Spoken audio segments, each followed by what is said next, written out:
नमस्कार दोस्तों। आज मैं आप सबको शिवानी जी द्वारा लिखित एक कहानी टोला सुनाने जा रही हूँ।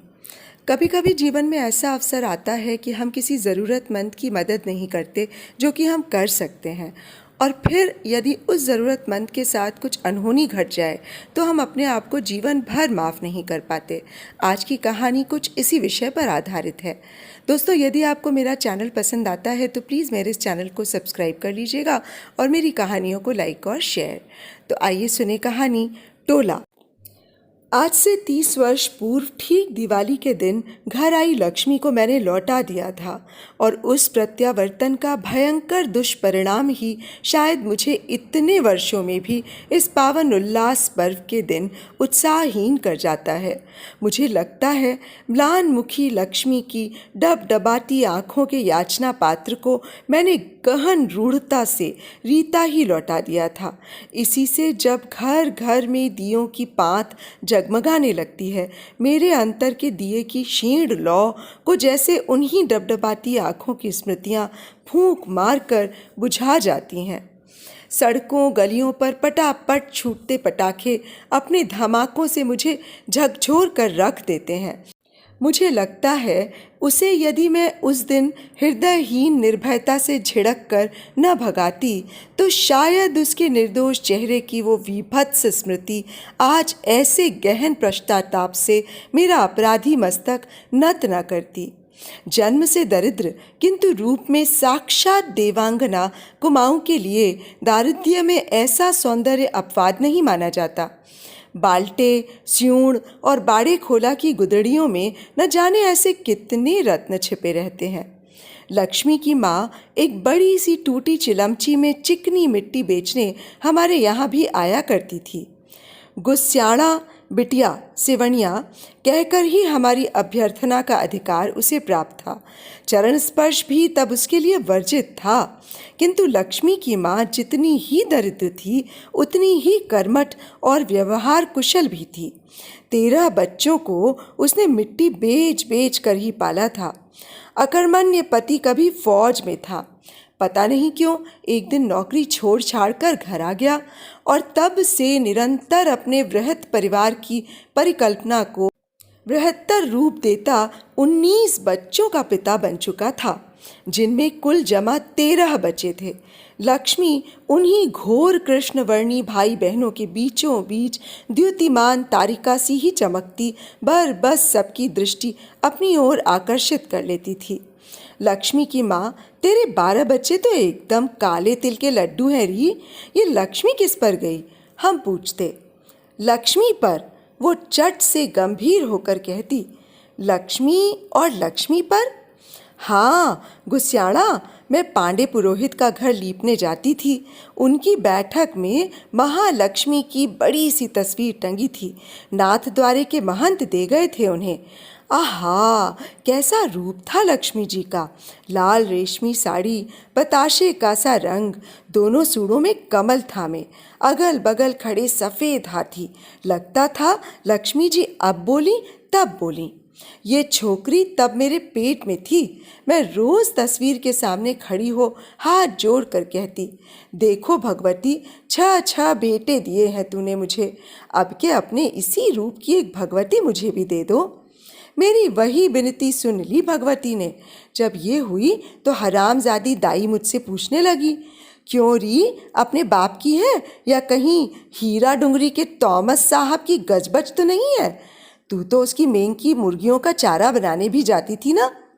बस गुस्याणा, आग लग गई मेरे तन बदन में। धाड़ से लात मार कर मैंने दाई को बाहर फेंका और नाल खुद काट ली। बस फिर तो परसूत ऐसा बिगड़ा कि लक्ष्मी के बाप ने दिन रात शराब की मालिश न की होती तो मैं बचती भी नहीं।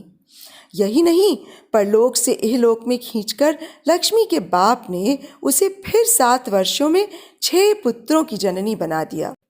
सबसे छोटे 1.25 साल के पुत्र नरी राम को छोड़कर लक्ष्मी की माँ फिर मिट्टी बेचने जाने लगी थी। एक दिन उसकी उस ऐतिहासिक चिलमची सहित ही निष्प्राण देह लोगों को सड़क पर मिली थी। पत्नी की मृत्यु ने लक्ष्मी के पिता को अर्ध विक्षिप्त सा कर दिया था। रही सही कसर शराब ने पूरी कर दी। लक्ष्मी के 11 भाई स्कूलों में पढ़ रहे थे। 12वें को गोद में टांगे वो बेचारी 5-7 घरों में चौका बासन करने लगी। उन्हीं में हमारा एक घर भी था।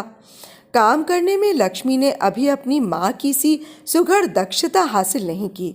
एक तो शायद बेचारी के दुर्बल हाथों में शक्ति भी नहीं थी। 5-6 घरों के बर्तन मलना, सुवृहत परिवार की रोटियां बनाना, बाप की गालियां खाना, उस पर रोते भाई की दिन रात की रे रे। कुछ दिनों तक मैं उसकी निगरानी करती रहती।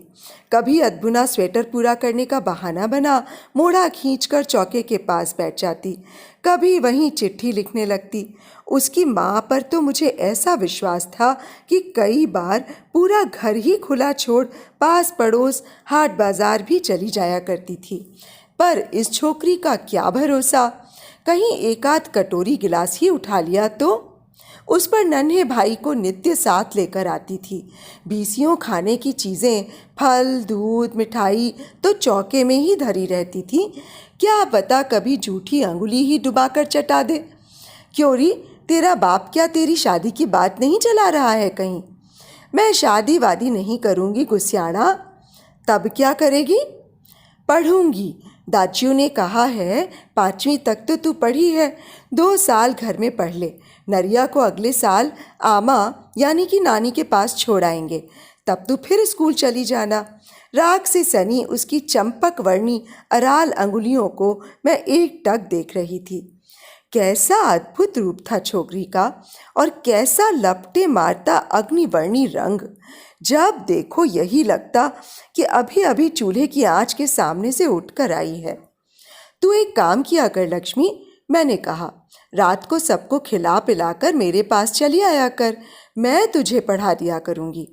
और फिर उसी दिन से मेरी वो शिष्या नित्य रात को पूरा बस्ता समेत मेरे पास पढ़ने आने लगी।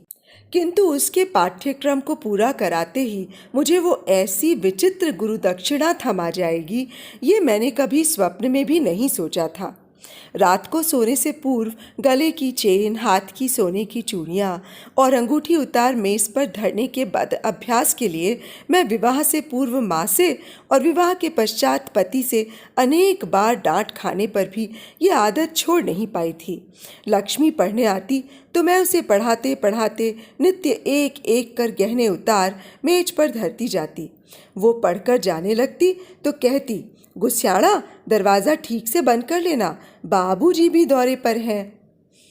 मेरे घर में बर्तन मलते मलते वो अब मेरी पूर्ण विश्वास पात्रा, अभिज्ञ सेविका बन चुकी थी। न जाने मैं कितनी बार अपनी अंगूठी गुसल खाने में भूल आती, पर वो मुझे लाकर थमा जाती। एक बार तो चुहल में उसने मेरे कर्णफूल छिपाकर बाद में मुझे खूब लताड़ा था। देखो गुस्सियाड़ा, तुम्हारी ये लापरवाह आदत हमें पसंद नहीं। जहाँ जी आए ऐसी कीमती चीज़ बहा आती हो। घर में क्या अकेली मैं ही आती हूँ? बरेठिन, जमादारिन और तुम्हारा वो काना माली सभी घर में धड़ाधड़ घुसे चले आते हैं। एक करेगा तो सबका नाम बुरा होगा। ताले चाबी में बंद धरो ये सब चीज़ें, पता नहीं कब किस निगोड़े की नीयत बिगड़ जाए। तब क्या उस दिन वो मुझे चेतावनी ही दे रही थी? उस दिन भी वो पढ़ने आई। पानीपत के तीसरे युद्ध की रूखी तारीखें उसे रटाते रटाते मैं नींद में धुलकने लगी थी। वो जाने लगी तो मैं शायद सो गई थी। उठो हो गुस्सियाड़ा, द्वार बंद कर लो, मैं जा रही हूँ। वो चली गई तो आधी नींद में ही ढुलकती मैं उठी, द्वार बंद किया और सो गई। पति दौरे पर थे। उस दिन घर पर होते तो शायद वो दुर्घटना न होती। सुबह जागी, चाय बनाकर पी, नहाया और फिर गहने उठाने मेज पर गई तो कलेजा धक हो आया। एक अंगूठी को छोड़कर वहाँ कुछ भी नहीं था। अंगूठी भी शायद इसलिए छोड़ दी गई थी कि उसका कलेवर रूपाप था। मूंगा जड़ी उस चांदी की अंगूठी की तुच्छ महिमा शायद गुणी चोर को मोह नहीं पाई थी। मैंने मेज के नीचे देखा, पलंग के नीचे झांका, व्यर्थ ही बिस्तर को झटका पटका। हे भगवान, कमरे में तो सिवाय मेरे और लक्ष्मी के कोई आया ही नहीं। तब क्या वो इसी गुरु दक्षिणा की बात कर रही थी कल? गुस्याड़ा, सब किताबें तो ख़त्म करा दी हैं तुमने, चक्रवर्ती ब्याज भी सिखा दिए। देखना अब कैसी बढ़िया गुरु दक्षिणा देती हूँ तुम्हें। नहीं नहीं, जैसे भी हो पति के घर लौटने से पहले ही झोंटा पकड़कर उगलवा लूँगी। कहीं बेहिया चुट्टी बाजार में जाकर बेच ना आए। गुस्से में थर थर कांपती मैं उसके यहाँ पहुँची तो वो घर के आंगन में अकेली बैठी बर्तन मल रही थी। उसका छोटा भाई ज़मीन पर रेंगता सूखी रोटी का रोल बनाकर चूस रहा था। भाई स्कूल जा चुके थे और बाप भी शायद कहीं निकल गया था। घर में वो अकेली ही थी। इसी से मुझे अपनी चीज़ें बरामद करने में मुश्किल से 10 मिनट लगे थे। मुझे देखते ही उस नौसिखी ठगनी का चेहरा फक पड़ गया। गुस्याड़ा, क्या बात हो गई? बर्तन आज फिर जूठे रह गए क्या? उसने हंसने की चेष्टा की, किंतु उसकी हंसी होंठों पर फैल भी नहीं पाई थी कि मैंने उसे झोंटा पकड़कर घसीट लिया। चोर, बदमाश, बेहिया, तेरी ये हिम्मत! यही गुरु दक्षिणा दी है तूने मुझे? उसका भाई बहन को खींचे जाते देख जोर जोर से रोने लगा तो मैं घबरा गई। कहीं उसका शराबी बाप आ गया तब? उस अकड़बाज मदालस व्यक्ति का नंगापन मैं 1-2 बार पहले भी देख चुकी थी। मैं अकेली थी। एक तो वह ब्रह्माद्रोही बस्ती थी, कहीं मुझे ही घेर लिया तो अकेली क्या कर सकूंगी? निकाल मेरा गहना। मैं फिर तन गई। गहनों की स्मृति मुझे फिर दुस्साहसी बना उठी। संसार की कौन नारी भला अपने खोए आभूषणों की व्यथा को भूल सकती है? उसके गहने यदि किसी नदी की तीव्र धारा में बहने लगे तो उन्हें निकालने, वो तैरना न जानने पर भी उसी क्षण उसी तीव्र गंभीर जलधार में भी कूद सकती है। वो चुपचाप उठकर भीतर गई और पलक झपकाते ही मिट्टी की एक हंडिया में धरी मेरी चारों चूड़ियाँ, घड़ी और चेन लेकर सिर झुकाए मेरे सम्मुख खड़ी हो गई। क्यों किया तूने ऐसा? मैं ठीक से बोल भी नहीं पा रही थी। कल सबकी फीस जमा करानी थी। राजू इस बार हाई स्कूल दे रहे हैं। फीस ना मिलती तो रह जाते। उसका कंठ स्वर अवरुद्ध हो गया। मूर्ख, मुझसे पैसे क्यों नहीं मांग लिए? ये चोरी क्यों की? और कोई होता तो तुझे पुलिस के हवाले कर देता। खबरदार जो अब कभी मेरे घर में पैर रखा। जिस राजू की फीस जुटाने जिस मासूम बहन ने उस दिन इतना अपमान, इतनी लांछना सही थी, वो आज एक उच्च पदाधिकारी है अपने ही शहर में।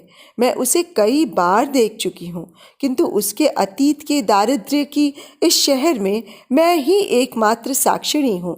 इसी से शायद उसने मुझे पहचानना नहीं चाहा। मैंने दूसरे ही दिन नई बर्तन मलने वाली रख ली तो मेरे पति को बड़ा आश्चर्य हुआ। क्यों, लक्ष्मी ने कुछ उठा लिया था क्या? तुम तो उस पर जान छिड़कती थी। अब वो काम नहीं करेगी। उसका बाप कहता है कि वो अब सयानी हो गई है, उसका इधर उधर जाना ठीक नहीं है। किस क्षेत्र में उसने अपने सयानेपन का परिचय दिया था, ये रहस्य मैंने अपने ही तक सीमित रखा। उसकी लज्जा जैसे स्वयं मेरी लज्जा बन गई थी। प्रायः ही मैं देखती, अंधेरा होते ही नशे में ढुलकता उसका बाप गाली देता, कभी देहरी पर ही पसर जाता, कभी आंगन में। अरे ओ, कहाँ मर गई री लक्ष्मी? आ, तेरी माँ के साथ तुझे भी मसान घाट पहुँचाया हूँ, तभी मेरा कलेजा ठंडा होगा। डरी सहमी वन्य हरिणी सी लक्ष्मी अपनी खिड़की से चेहरा सटाए बड़ी आशा से एकटक मेरी खिड़की की ओर दृष्टि उठाए खड़ी रहती। शायद मैं उसे पहले की भांति हाथ के इशारे से अपने पास बुला लूं। कई बार तो मैं उसके शराबी बाप के क्रोध से बचाने उसे ऐसे ही हाथ हिला हिला कर अपने पास बुला लेती थी और रात रात भर नन्हे नरिया को छाती से लगाए असमय ही जननी सी बन गई वो भोली किशोरी सारी रात मेरी स्टोर रूम में काट देती। किंतु मैं उसकी निर्लज्ज चोरी को अंत तक क्षमा नहीं कर पाई। मेरे औदार्य का उसने क्यों मुझे यही प्रतिदान दिया? मैं जानती थी कि वो पूरी बस्ती अपने इस जन्मजात दौर्बल्य के लिए बदनाम थी, किंतु पढ़ी लिखी लक्ष्मी भी मुझसे ऐसी प्रवंचना करेगी ये मैं नहीं जानती थी। कम से कम उससे तो मुझे बासन बसन न लेहु चराई के आश्वासन की आशा थी। फिर 5-6 महीने तक मैंने उसे नहीं देखा। शायद ननिहाल चली गई थी, क्योंकि प्रायः ही देखती उसका राजू पत्थर का चूल्हा लगा आंगन में मोटे मोटे तिक्कड़ सेक भाइयों की पंगत को खिला रहा है। फिर एक दिन वो सहसा स्वयं में आकर मेरे द्वार पर खड़ी हो गई थी, ठीक दिवाली के दिन, जब मैं थाली भर दिए लेकर बाहर निकली ही थी कि देखा सहमी सकुची सी लक्ष्मी खड़ी है। उसके रक्तहीन चेहरे को देखकर एक क्षण को तो मैं डर ही गई। लगता था रक्त की एक बूंद भी नहीं रह गई अभागी में। सूखा चेहरा, रूखे बाल, जीर्ण शीर्ण फटे लहंगे ओढ़नी में किसी तरह अपनी लज्जा समेटे वो चुपचाप खड़ी रही। फिर बड़े साहस से सहमी दृष्टि उठाकर उसने कहा, गुस्याड़ा सेवनिया, क्या बात है? मैंने बड़ी रुखाई से पूछा। उसे देखते ही उसकी धृष्ट चोरी की स्मृति मुझे फिर बौखला गई थी। एक बात कहने आई हूँ। क्या है? आज धर्म सिंह ठेकेदार आया था बाबू के पास, तो मैं क्या करूँ? आज सोचती हूँ मैं कैसे ऐसी पत्थर बन गई थी। धर्म सिंह ठेकेदार के आने का अर्थ क्या मैं नहीं समझती थी? उसका पूरा इतिहास तो बेचारी मुझे कई बार सुना चुकी थी। वो हृदयहीन कसाई जब भी आता उस बेचारी के लिए साक्षात यमराज बनकर ही आता था, ये मैं जानती थी। कभी उसके बाबू ने उससे 500 रुपये लिए थे, ब्याज सहित वे ही अब 1500 हो गए थे। उस राशि से उऋण होने का एक ही उपाय वो बार बार सुना जाता था, लक्ष्मी को उसके हवाले कर दे तो ये कर्जे से छुट्टी पा जाएगा। लड़की से भी उसकी हिरुली दीदी के पास पहुंचकर जिंदगी भर रानी बनकर राज करेगी। धर्म सिंह की विधवा हिरुली दीदी अब आगरा की हीराबाई थी। कुमाऊं गढ़वाल की न जाने कितनी लक्ष्मियों को वो हीराबाई के कोठे पर पहुंचा आया था। तुम्हारे पांव पड़ती हूँ गुस्याड़ा, 1500 दे दो मुझे। उस बदजात के मुंह पर पटक कर मैं जिंदगी भर तुम्हारी सेवा करूंगी। देश परदेश जहाँ जहाँ बाबूजी की बदली होगी तुम्हारे साथ चलूंगी। कभी नहीं छोड़ूंगी तुम्हें। जो हरामजादी कभी तुमसे तनख्वाह मांगे वो गोमांस खाए। जगमगाते दियों की पंक्ति के बीचों बीच खड़ी लक्ष्मी का वो रूप मैं कभी नहीं भूल पाऊंगी। शांत स्थिर मूर्ति, न छलक पा रहे आंसुओं से स्निग्ध डबडबाई आंखें और सफ़ेद चेहरे पर पड़ रही मेरे द्वार पर लटके लाल कंदील की रक्तिम आभा। तुझे शर्म नहीं आती लक्ष्मी? अभी 3 महीने पहले तूने क्या किया था, भूल गई? पहले तो इतने रुपए मेरे पास हैं कहाँ, और होते भी तो शायद मैं तुझसी बेहया को कभी न देती। जा, चली जा, खबरदार जो अब कभी यहाँ आई तो। उसने एक बार बड़े अविश्वास से मेरी ओर देखा और फिर सिर झुकाकर चुपचाप चली गई। आज सोचती हूँ, चाहने पर क्या मैं उसे 1500 नहीं दे सकती थी? 800 तो मेरे बक्से में ही पड़े थे और 700 मैं इधर उधर भागकर जुटा ही सकती थी, किंतु उसकी चोरी का घाव भी ताज़ा था और यौवन की असहिष्णुता ने भी शायद मुझे उस दिन वैसा निर्मम बना दिया था। 7-8 दिन तक लक्ष्मी जब मुझे अपनी खिड़की से बार बार झांकने पर भी नहीं दिखी तो मैं समझ गई कि उसका पिता ऋण मुक्त हो गया है। इतने वर्षों बाद मैं फिर उस शहर में पहुंची। विस्मृत गृह को वर्षों बाद देखने में मनुष्य मात्र को आनंद आता ही है।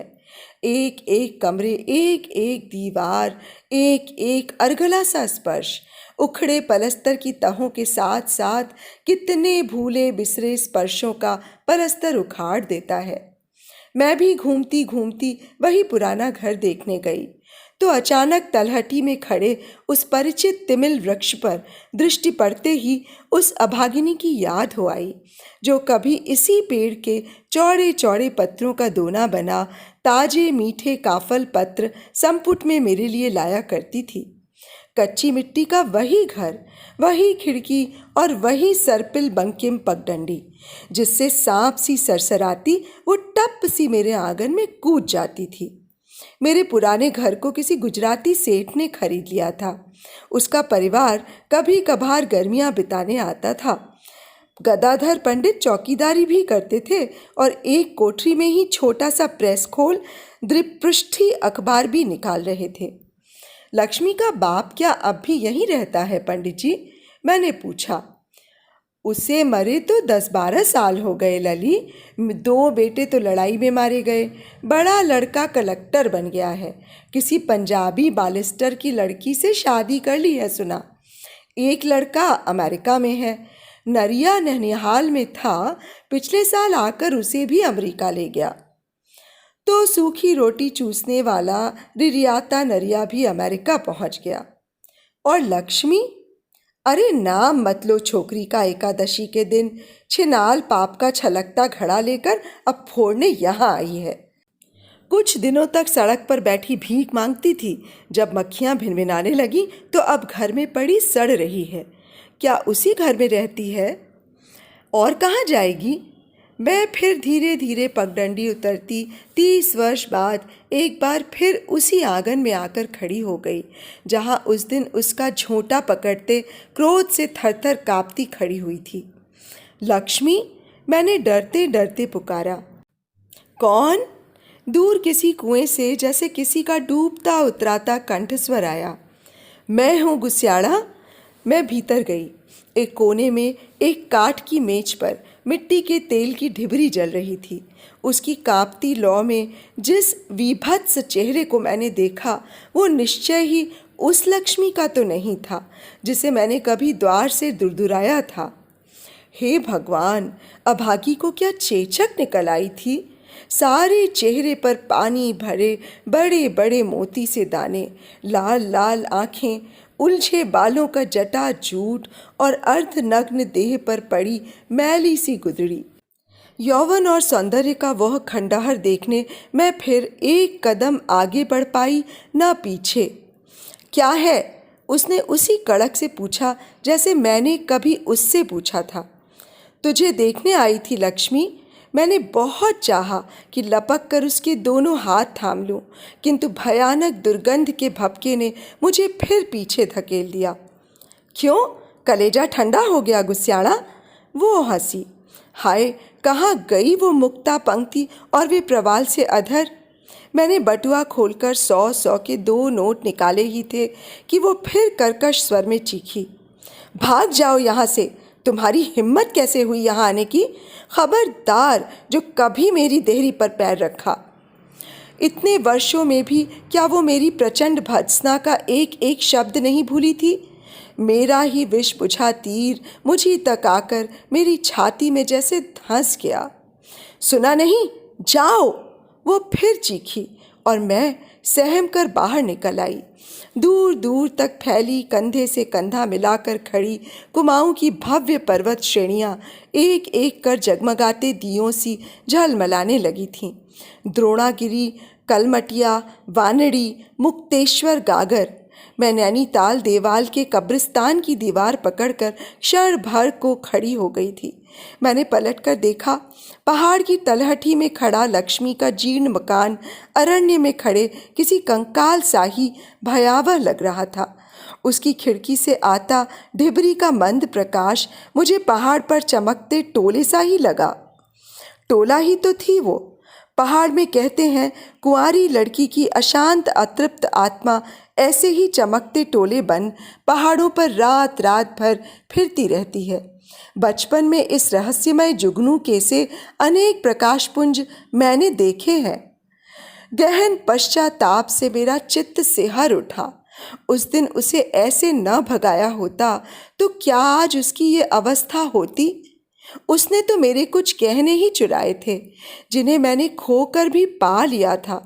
किंतु मेरे दौर्बल्य से वो अभागिनी अपने जिस बहुमूल्य आभूषण को खो बैठी थी, उसे क्या वो इहलोक में कभी पा सकती थी? 30 वर्ष पूर्व मैं उसे क्षमा नहीं कर पाई थी, और आज वो यदि मुझे क्षमा नहीं कर पाई तो उसका क्या दोष? तो अभी आप सुन रहे थे शिवानी जी द्वारा लिखित एक कहानी टोला। ये कहानी और मेरा वाचन आप सबको कैसा लगा, मुझे कमेंट बॉक्स में अवश्य बताइएगा। आप सबके इस अमूल्य समय के लिए आपका बहुत बहुत धन्यवाद। नमस्कार।